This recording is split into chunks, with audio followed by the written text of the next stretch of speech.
Hello, welcome to Cutie. This is Redtail, and I'm kinda like one of the extra contributors of this channel. So you may see me pop like any day of the week. Um because I missed last week, so let me do a quick introduction of myself. Well, I'm 20 something years old Asian from Taiwan who currently working in a dead end slave job. And I guess if you can tell from all the jazz, I think I don't really have that big of issue with pronoun, so you can call me anything you find fun with yourself. That will be great. You should be fine as well. Actually, like my personal preferred pronouns would be it, and this is quite an odd choice, and a lot of people won't find it comfortable to use, and a lot of people won't find it too comfortable to use. So, anyway, I try my best not to be bothered by pronunciation difficulties. If I do, I'll be bothered way too much by it, even though, like Fan says, the pronunciation of of either she or he sounds the same in Chinese, so it kind of make it a little bit better, but still with all the Miss, Mr. Brothers, with all these things still going on every day. This actually brings us to the topic of this week, which is legal recognition of non-binary gender identity. Thank God this is long.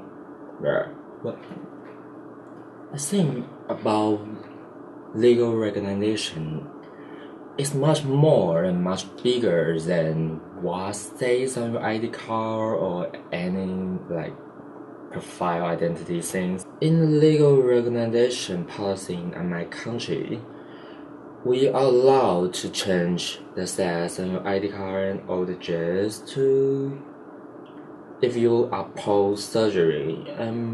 But from what I learned that people who in the industry, by the I mean politicians, cop and stuff, they can tell from your ID that you are post surgery, you are trans. For I know this is something they use for cops against trans people's things. Trans people's identity, especially trans women, is still being tied with all the sex industry and stuff, which is completely illegal in my country.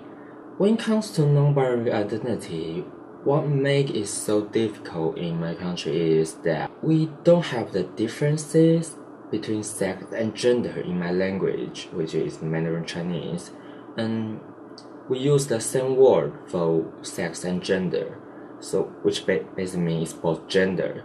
So you can't tell it apart, and which make non-binary gender existence of whole idea and whole concept of non-binary gender much more harder for people to understand. There's a difference between the sex you are born with, you are signed with, and then the gender of your mind, of your identity, of your brain, and this type of stuff.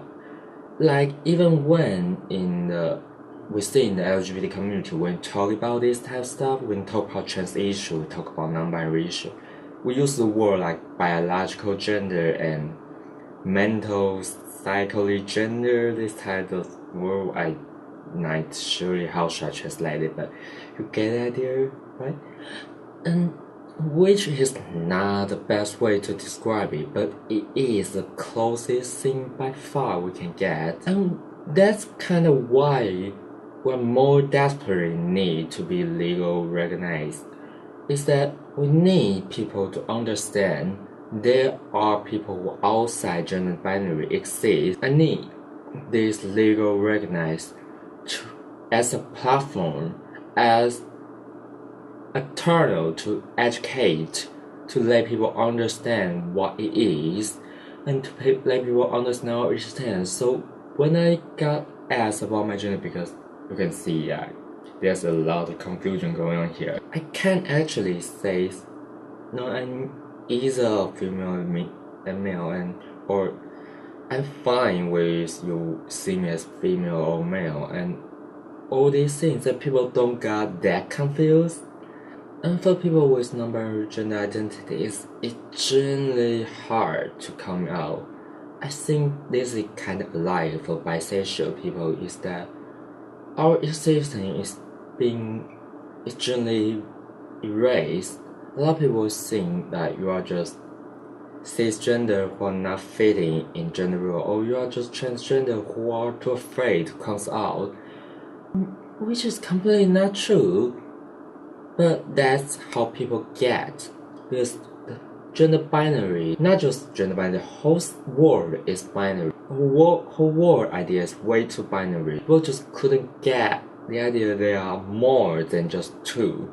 There are more just than two genders, more just than two sexual orientations. Also, the legal recognize if something is extremely important to push that we can have and safe space, a safe zone for non-binary people to have, such as dressing room, restaurant, and bathroom, all this stuff, so we don't have to feel all this uncomfortableness when we're either in male or female assigned room, and which is like most of the place, and we do have some like non-gender assigned bathroom and restaurant, some public space, but that's most from people who are in wheelchair or people who are with children. Those have a more more disabled friendly zone instead of a gender friendly zone. And this is something it's really important because it's not just about being comfortable in public, it's even about safety problem. And even though we don't have such genre of a hate crime like in America, but we're still facing all this danger or facing all this exposed to the assault we are getting. So I have no idea how should I end this video, and I guess this is it. Hopefully I'm not making way too long and way too uncomfortable for both of us.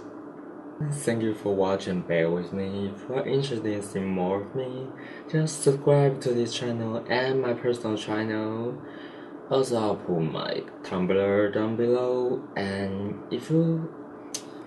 I consider myself much better at conversation than just do a speech, so yeah, leave a comment, and I would really like to have some conversation with you guys. Yes, thanks for watching. See you next week. And the story and take that, and wow, I need to stop saying all that and recognize